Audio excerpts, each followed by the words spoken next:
నిజామాబాద్ జిల్లా డిచ్పల్లి మండలంలోని మెట్రాజిపల్లిలో పాఠశాల భవనం శిథిలావస్థకు చేరింది. తడిచిన గోడలు, పెచ్చులూడిన స్లాబ్లతో పాఠశాల భవనం ప్రమాదకరంగా మారింది. ఇటీవల గోడ కూలగా వర్షానికి తరగతి గదిలో పెచ్చులూడిపోయాయి. అయితే ఆ సమయంలో ఎవరూ లేకపోవడంతో ప్రమాదం తప్పింది. దీంతో ఎప్పుడు ఏం జరుగుతుందనే భయంతో అటు విద్యార్థులు, ఇటు టీచర్లు పాఠశాలలకు రావాలంటేనే వణికిపోతున్నారు.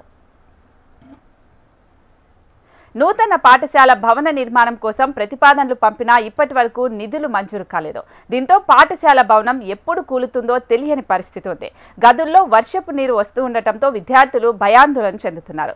కనీస సౌకర్యాలు లేక విద్యార్థులు పాఠశాలకు రావడానికి ఆసక్తి చూపడం లేదు. విద్యార్థులు బిక్కుబిక్కుమంటూ గడపాల్సి వస్తుందని, ఇకనైనా నూతన భవన నిర్మాణం జరిగేలా చూడాలని హెచ్ఎం మహ్మద్ అబ్దుల్ ముకీం తెలిపారు. సరైన డోర్స్ లేవు, పరిశుభ్రంగా లేదు. మేము వాష్రూమ్ వెళ్ళడానికి చాలా ఇబ్బందికరంగా ఉంది. దయచేసి ప్రభుత్వం పట్టించుకొని గవర్నమెంట్ కానీ ఇక్కడ ఉన్న వీడీసీ గారు కానీ పట్టించుకోవాలని కోరుతున్నాము. సమస్యలని పరిష్కరించాలని కోరుతున్నాము.